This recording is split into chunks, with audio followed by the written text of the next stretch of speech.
Stubble Nuts kept me up all night last night because he was snoring. No, not really. It was a good night. I actually stayed toasty warm. Just checked my watch, hung it up in the tent. It's 32 degrees, 33 degrees in here, so. Got chilly. I'm pretty sure I heard a bull bugle about 6 o'clock in between your snore fests. Today's breakfast. Little peaches and cream. So the plan is to tear down camp, throw it on our back, start hiking, bugle, find another bull. Hopefully this time call it into the trail and kill it. I mean, if you're gonna be dreaming, you might as well dream big. Today's gonna be a good day hunting. I take a breath, I'm not gonna lose. This is what I came here to do. I walk that wire and I take that step. Won't look down, got no regrets. I was made for this. I was made for this. Born in the wild, formed in the fire, built for the battle. I was made for this. I was made for this. Mind over matter, silence the doubters. I have the power. I was made for this. I was made for this. Trav, you want to go hunt today? Yeah. You think we should do that today? Yeah, I think we need some time to marinate. What time do you think would be a good time to go hunt? It's time to go hunt. Oh, the camera's on me. I see. What time do you think would be a good Well, I time? mean, it just broke daylight. I mean, what is it, 6:08? So, No, 7:30. well, 7:35. it's almost noon. pro tip number 423, put your insoles in your sleeping bag. Oh, look at you. Nice It's and not dry. cold enough for the boots to be frozen this morning, but My hot cereal had a taco seasoning flavor to it I'll this bet morning. it did. Okay. Go. Mm-hmm. Nice. Street tacos at Okay. 7,000 feet. Go ahead and make. You're on your way there. At least you're not in your sleeping bag. Oh, I've been up for a while because I went to bed so early. I got plenty of sleep. You did last go. night. You did miss the entire But party. tie your vitamin C emergency pack plus 10 hours of sleep. Feel good. Good son. Feel good. Sweet. I'm ready to kill elk, Trevor. I love where Get your out of your head's at. sleeping bag. All right, let's do this. So the one thing about bivvy hunting is a pain in the butt is this every day. Every day. But in the grand scheme of things, like last night, everything's wet. I'm just gonna stick my bivvy sack and tarp on the outside of my pack. We got blue sky at some point today. We'll stop and take a snack break or something. Yard sale all the gear out, dry it out, and throw it back in. Be ready to go for tonight. Ooh, that's Case. Case on the call. Trevor and BMAC are shooters. Their tents are still up. BMAC's still in his tent. Trevor's standing. So we're waiting on them. Hey Treve, we're gonna go kill an elk. Yeah, I'm cold. Happy to. Oh, you guys are rolling.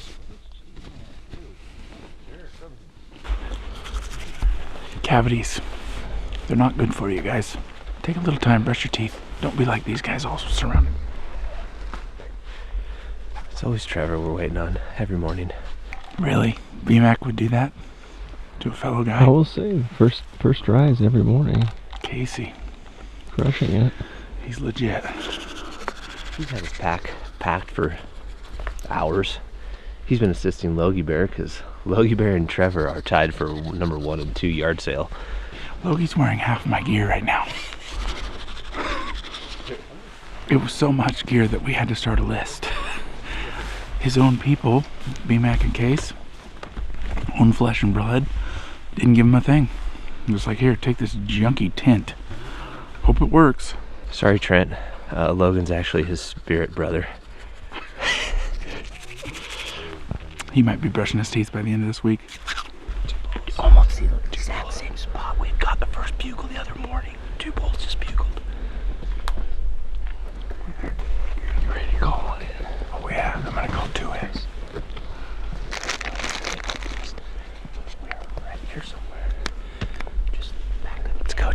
Boys, you know the drill. Bugle, 2 poles. Right. Straight up, face paint. Let's go down. He's got it going up there.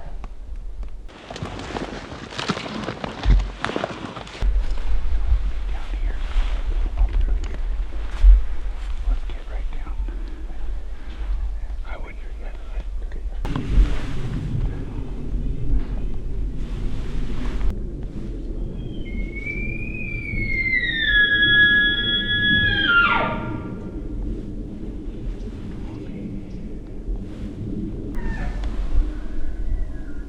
That's the lower bowl.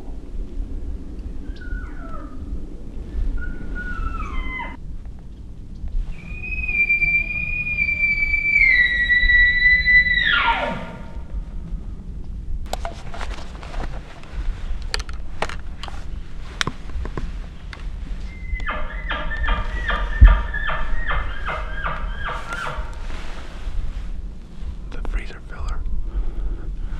Using the secret weapon. The freezer filler.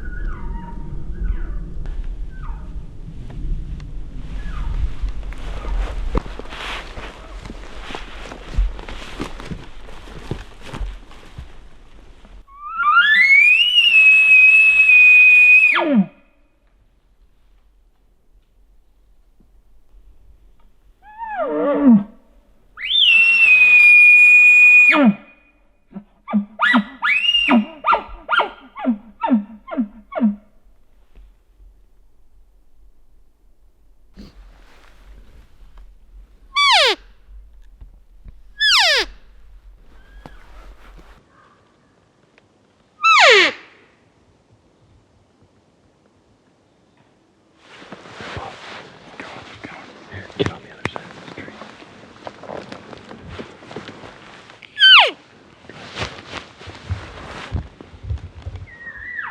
It's close.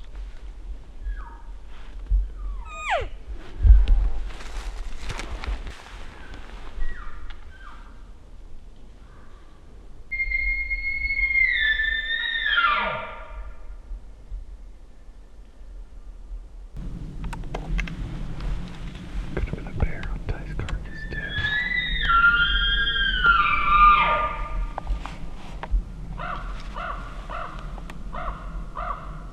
Hadn't thought of that.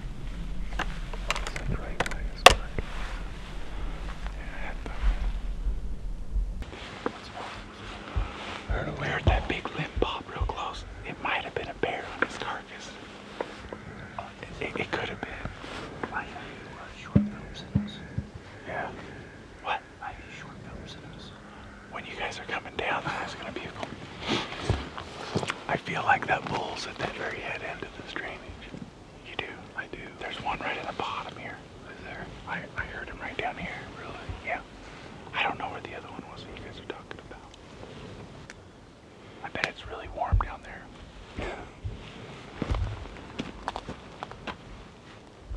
The problem is our wind is going like this. Yeah. Doing that right now? It was, yeah. Well, so do we go down bottom and around? Or go up top and try to get ahead of them? Like we drop straight down, work our way in. Right on. I'd like to get a response. I know. Just shut up.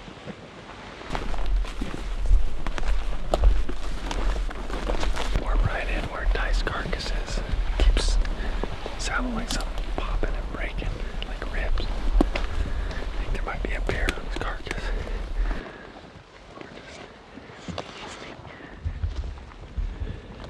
I think it's a false alarm. Squirrels cut pine cones right by the carcass. You can hear them dropping. Squirrels.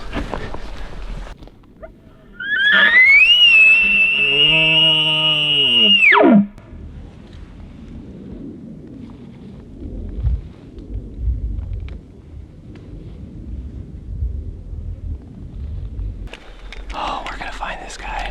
I feel confident about that much. Continue to apply pressure. He's going to be right there. And that right in the head of the bowl. There's a bench over there. Hopefully not front.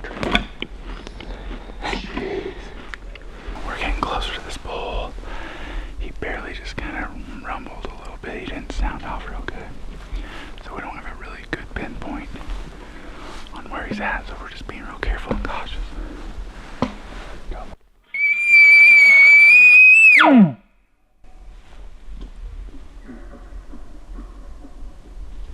There he is. You gotta punch a tree every time you hear a bugle. Oh, Mr. Serious up there. He's in the bottom. He's Pulse just coming in. B-Max just in. Get right.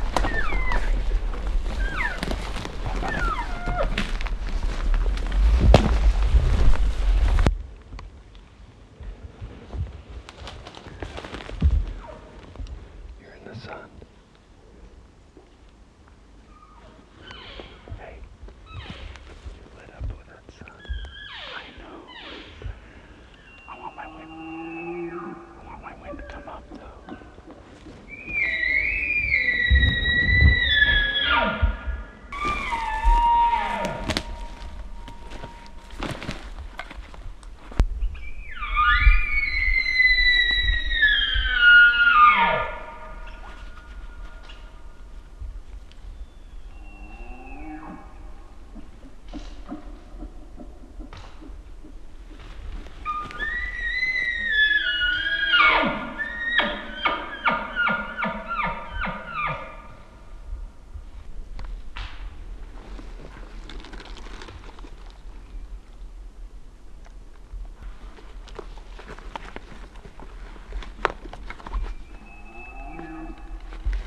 He's coming. He's lower.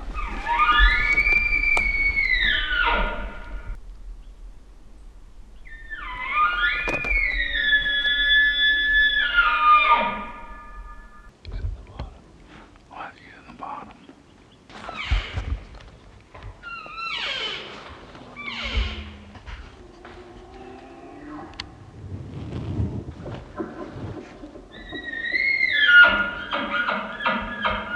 I have to get closer.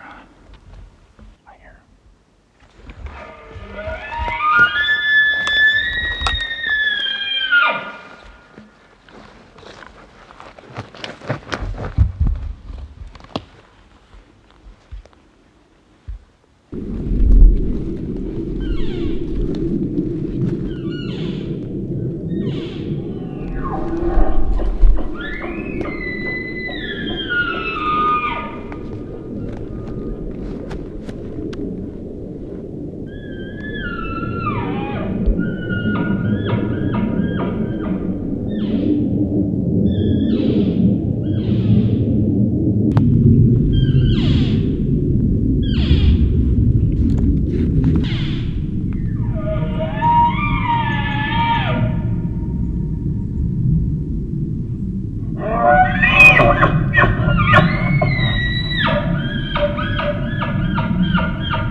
waiting this bowl out. We're just climbed up off this, got the wind in our favor, sun pulling the wind up. We're drying all of our stuff out. We're gonna wait on this bowl. I think the longer we wait, the better. We'll call him back in and kill him.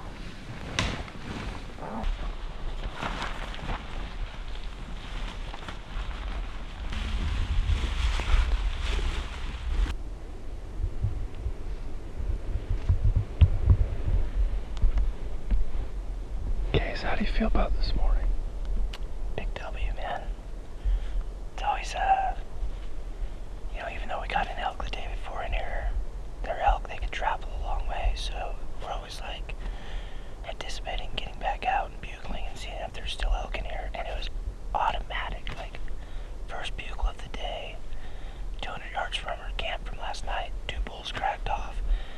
We set up and we thought we lost them, came up into the head of this and bugled right as it got close, 25 yards, no shot, but I think we're gonna go kill him here in about an hour or 2.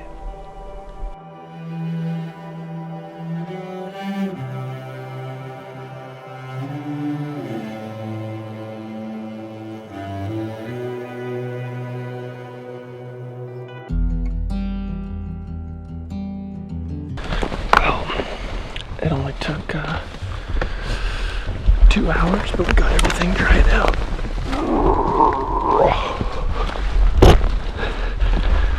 We're gonna head back over the mountain, up on this flat, get that bull to crack off in his bed, and go in and kill him. Definitely didn't really warm up today, it's still cold.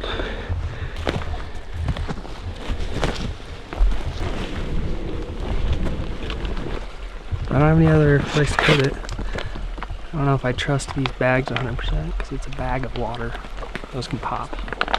But it's going right on top of my stuff. All of my stuff. But there's a dry bag, so gotta risk it.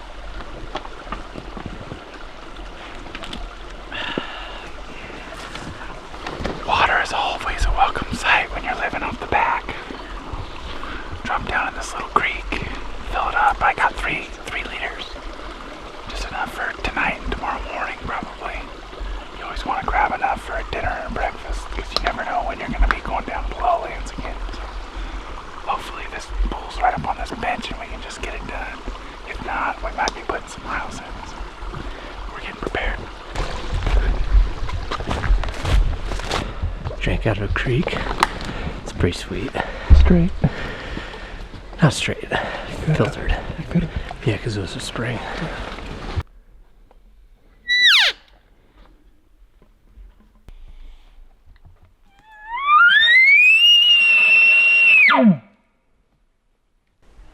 He kind of bugled with that kind of like lazy.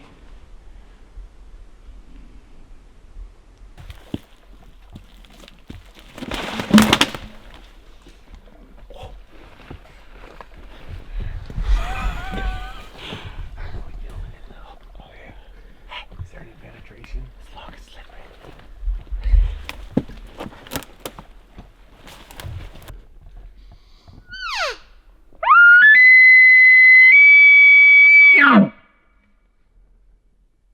Where did he go? I think he's one more over.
yards. The arrow's hanging out this far. It just hit and that arrow just went sideways. 3 whirls at the shot. Did you get another one in it? No, it a limb. I heard it hit a limb. It was through a mess. I just put it right in the middle of the mess and touched it off at 40 and it just...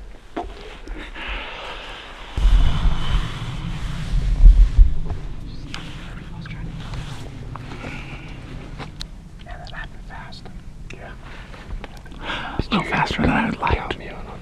Literally, I was putting my bugle on and all of a sudden I see horns running through and I'm like, oh, yeah. I think he spotted all of us. He was coming down. He just... Something didn't feel right. 5 yards.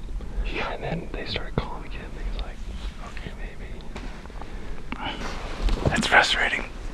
That's frustrating. We don't know yet. You never know. You never know. I was hoping he was gonna just come out and stab broadside. I was like, this is gonna be so easy. It was way more in front. It's never easy. Yeah, like he was a quarter on front. Like full front. I just was trying to put it right there in front. And and you were going good. And then he spun He like moved that, it. and that was 6 inches to the left. Just like, You did a good job, dude. There's nothing that you could have done different on that situation, you know? You could have done better. No one's judging. Travel good. You gotta stay optimistic because there's no reason not to at this point, right? As far as we know, he's dead up there. I mean, that last crash could have been him going down, but I don't know. You never know. But let's stay positive.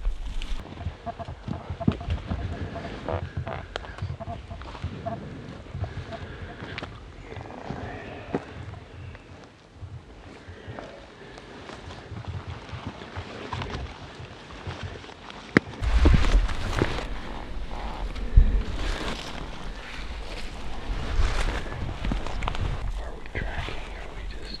I just wanted to see how bad it was bleeding. That's pretty encouraging. And then there's a bunch here. This is where he's stopped. Yeah, that's where he stopped for a little bit right here. Could you see him further? I just stopped right here. Let's go get it another hour. Go give it another hour and then just see what happens. This is the hardest thing about bow hunting. It's like that time from the shot till you find him. The bull whirls right as he shoots. So we were hoping for more penetration, and it was a good shot. He just kind of moves at 6 inches. Instead of being here, it's like right here on the point of the shoulder. So didn't get as much penetration, but he's shooting those.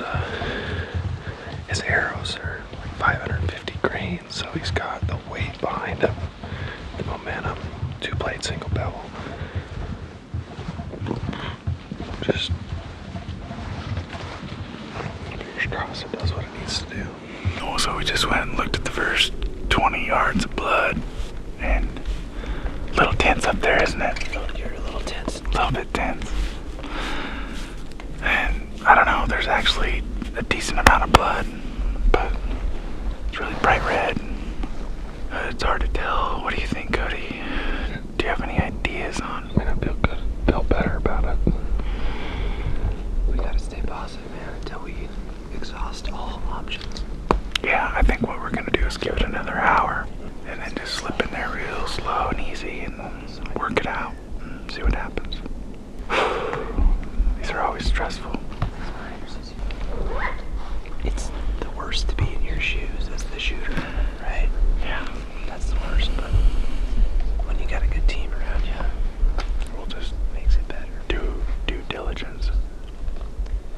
So we waited the token 2 hours, had a little meal, just in case this is a long track job. Cody and I worked out the blood trail, right to initially where I stopped. We found from where he'd been shot to where I stopped, and there was actually quite a bit of blood. We'll show that to you guys as we move up here. And then my second arrow, I was able to get a second arrow off, but I shot through a bunch of brush at 20 yards and he was at 40. It hit that brush and flew over his back and hit a tree. We recovered that arrow. Actually went through a little sapling and everything was fine. I unscrewed the broadhead and pulled it out. So we're gonna get back on that blood and just start working it out really slow, really quiet. And hopefully find him here in the next 100 yards or so. For those of you guys that don't remember, Ty's colorblind. So he's more for here for moral support than actually blood trailing. I said since you're colorblind, you're here for moral support than you are. I will be the guy to find the little drop. Yeah, that's true. I don't see red. You go first. Let's go find him.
Spot of blood.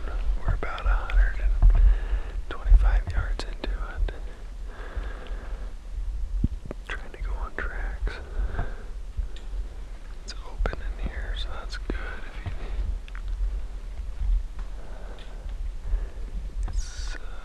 It's gonna be a tough one, but we're gonna work our butts off. Go find him. We're gonna find him.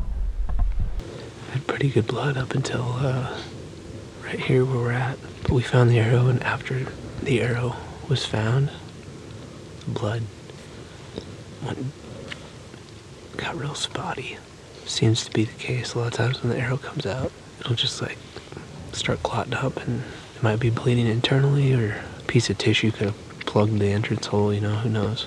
I think we've gone about a little over a quarter mile. That's what my Onyx Maps tracker shows. And we're down to like hands and knees trying to find a pin drop. So the next plan of action would probably start gridding, see if we can get lucky and bump into him. He hasn't stopped really at all. Maybe paused in a couple places. but he hasn't like bedded down or anything yet. It just sucks. So I feel for Trev, and we're all working hard. Blood trail is really mentally exhausting. It's nice to have a big group like we have here, because on multiple occasions, different people will be able to pick up the blood and kind of help with the just keeping it going. You know, you get tired leading out front, especially when you can't find a whole lot of blood and you're working hard. Anyways, we'll try to see if we can get lucky at this point. We'll commence the gridding. Well, the blood trail has turned into a grid, so that bull's gone about 1,000 feet, and we ran out of blood back about 50 yards, so we're splitting up. 6 of us, we're gridding about 300 yards one way, 300 yards another way, and then 300 yards back. So here we go, cover the forest.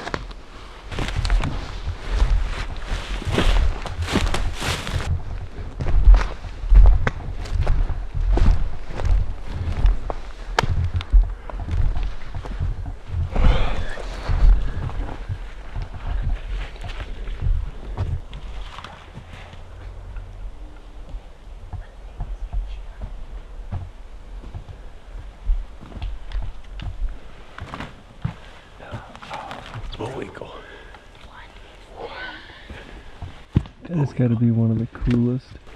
It's my first moose shed. Bone zone. Is that what that is?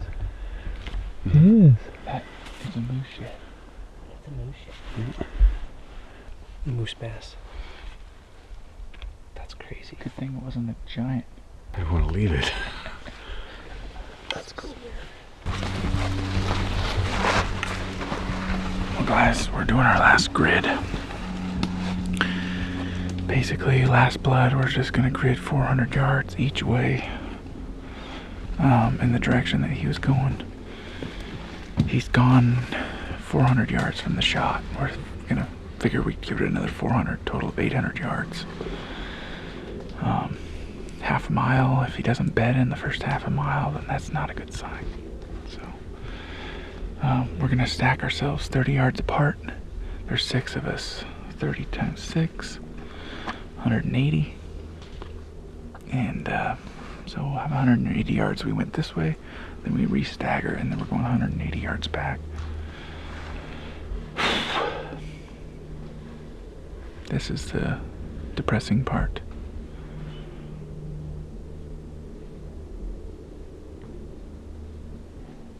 Yeah, it's the depressing part. Here we go.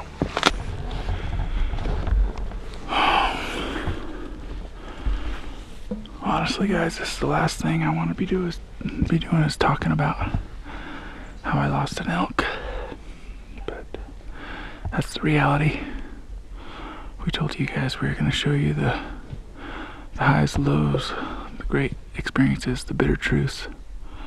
I chose to shoot an elk quartering towards me. Shooting 70-pound bow, 125 grain, single bevel, 2-blade, Strickland broadhead. 530 grains of weight up on my arrow, and that's it. We never found him.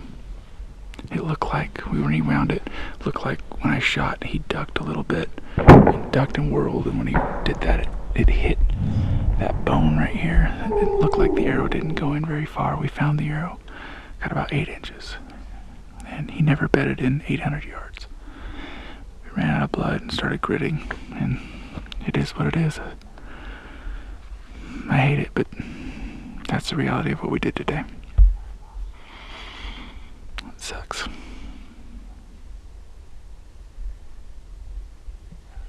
It sucks. Back to another uncut. Uncut. This is a rougher one for This is a me. little bit rougher one. Yes, I would agree with you. It's a little rougher. Yep. A little rougher. Yep. So as we usually do, let's start talking about the hunt right off the bat, which is probably what we're gonna delve into the most here. Trevor, take it away. Do you have any questions for me? I've been there. How about that? I've been in your seat right there. Yeah. And I know what that seat feels like. Yeah. So questions? No. I would, you know, I guess all that you could do, and you did the same thing that I would have done. I shoulder bladed a bull last year. You guys saw it if you guys watched last year's Land of the Free in the Wyoming series. And the bull ran out and started bugling again. And I tried to, you know, catch up with him and maybe try to get an arrow in him. You know, I mean, the arrow just went and just done. I mean, it didn't penetrate it at all. So a bull shoulder blade is a tough thing. It is a very tough thing. And that frontal shot that you took, what I would just like to, I guess, say to the viewers before I give you the floor would be watching this. We slow-mo it down. We slow-mo the shot, and it's amazing to watch. As the arrow gets there, I mean, it's like 8 feet away from it, and that bull just takes his shoulder and just ducks down. I mean, it's amazing how much movement comes within that last split second. It's crazy. At 24 yards, that bull moved quite a bit. Yeah. And it shocked me Yeah. an awful lot, actually. The quartered on shot is something that Born and Raised has taken a lot. I haven't personally. I've done it. You've done it a bunch. Cody's done it a bunch. And I've always With a seen lot it of success. Successful. Yes. And here I am taking the quartered on that we preach so much, and it didn't pan out for me. Yeah. And it sucked. Oh, it's heart-wrenching. Yeah. As soon as the shot went off and I saw that bull whirl and I saw my arrow, I was just like, I don't remember what my words were to Cody, but it was like, dang it, I think not it was good, dang you it know? or something like that. Like, it was I the already- same I kind just of knew. reaction when Dirk, this year, Yeah. he turned, he's like, he knew right off the bat. When you see that much arrow hanging, you know, you got to get penetration into that cavity of the elk. You have to get into that lung cavity of the elk to kill it. And when you're not getting anywhere in there, there's two things. The outcome, you'll look and look and look, and you guys gritted. You guys did your due diligence. I mean, on film, I scrubbed a lot through it just because I didn't want to, you know, have an hour of you guys filming going back and forth. But you guys gritted for a long time after you lost blood. We went until we lost blood, and then there was kind of tracks, and then lost tracks, and then there were 6 of us. And what we did was we spread out, like, I think it was like 50 yards apart or something. So, you know, you got a 300-yard swath, and we just went, you know, east, north, west, and just gridded the whole thing around, and literally just never found a thing after that. Never jumped him, never nothing. No, and then we were in that basin for several days after that, and no birds, no. What I want you to explain just a little bit of is, and I did the same thing last year, is you kept on hunting afterwards. Yeah. Just give me your little mind frame behind that. Well, I'm a bow hunter, and my opinion is if I do everything that I can and in my power to take a good shot, which I think that can be an ethical shot, and the bull reacts and things don't go my way, I think putting your bow on your pack and driving home is probably the last thing that I want to do. You know, you guys have heard it a number of different times. If you fall off the horse, you got to get back on and ride it again. Especially being maybe a new hunter, I think the worst thing you could ever do is, okay, maybe your first experience, it doesn't go your way, and you pack up and go home. There's so much you learn from this kind of tragedy, and staying and working it out and grinding, and then, you know, maybe an elk comes in a few days or the next week, and you get another opportunity, and you have all those things fresh in your mind about what went wrong, and you may make some decisions differently to make everything go right the next time. I think that if you put that bow on your pack and you drive home, and then you let that marinate for 11 and a half months, what kind of monkey is that on your back? Oh, you know? It's 10 times as bad as the monkey on your back if you just pick up your saddle and go again. Yeah, I think so. And until the great state of Montana, I think I might have mentioned this, says that I only get one shot at one bull. If I feel like I was ethical in it, then I'm gonna work my butt off and try to find an elk to bring home to my family. So That's my opinion. It's not for everybody. Everybody's different. Some Everybody's people will notch their tag, and And I respect the heck out of that. I'm at it. I respect it. I mean, it's just to each his own. Everybody. I personally feel like if you can learn from it and move on, it's better. Yeah. No, I would agree with you. I would agree. All right. Hunt. Hunt's over. Hunt's over. Hunt's over. Let's get to some questions real quick, and then we'll do shout outs last. I have some questions here. This person says, Trent, I noticed you've been using a really bright headlamp. I grabbed it, actually. What do you got? So this is, it's called Outdoor Pro Gear, guys. It's actually a lady that does them out of Bandon. She's, within 20 miles of us? Yeah. Probably. Anyway, she sent me some of these, a couple of them to try out. It's not a big money sponsor. They're not paying us to do this at all. But it's super bright. It's just an LED, but it's also, you can zoom it in. I got you. So you can get it like a long distance, see? Yeah. And then when you push it down flat, it actually has a really, really broad light, and it's super bright. I've tested it before. They say it lasts 26 hours. I have tested it. I put it on all night, and it is true. It does last 26 hours. It takes AA batteries, so just in the back. And the one thing is, it is a little bit heavier than most. It's a lot heavier. Yeah. No, I'll take the heaviness for brightness any day. When you're looking for blood, it's a godsend. You have to have a good light. Yeah. So anyway, this is what I use, and yep. It's got a pizza in. It's got that setting too. Thank you. Just checking. Okay. It's gonna be the robot. Yep. So anyway, that's what I use for a headlamp. One of the things that I do when I go in the backcountry, I carry a really good one like this, and then I carry a really, really super lightweight one for emergencies if I ever lose this or if it goes belly up or something. That's what I do. And it's totally different than Cody. Cody doesn't carry any. It's super, super lightweight with all his gear. Everything's like down to an ounce. I am a guy that just throws it in if I think I'm going to need it. That works. Let's use it. Another person asked about face paint. Face paint. I grabbed this too. Yes, the face paint I used this year is called Nature's Paint. Yeah, and again, we don't get any money for this. It's just they sent us some of this year, and so this is what I used. They were gracious enough to send us some, and I know the gal that owns the company. It's awesome. She's an awesome person. So anyway, so yeah, Nature's Paint. I think you can get it online. I don't know, but that's what I use. Yeah. It's in these sticks. It's just like lipstick. You just put it on. How do you know want me to do you, and How do you know about lipstick? Because I have a daughter and a wife. I will say I have used some other stuff that's it comes out of like a tube. Oh yeah. We've used that a lot. Something specialties. Hunter Specialties. Hunter Specialties? Something like that. There's a whole bunch of them. They have really cool paint, but it's really hard to wash off. Yeah. What I liked about this stuff washed off way better. Yeah.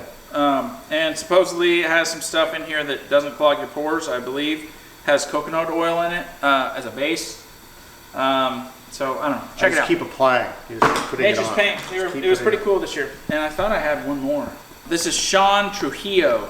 He says he's basically a late season elk hunter in November, rifle, looking at maybe starting bow hunting, and any tips that we could give him for, a rifle hunter starting to bow hunt. I would say the number one thing that you could try to learn is how to call an elk. I just think that's the biggest thing between rifle and bow hunting is in bow season you get the chance to try to call an elk and bring them to you.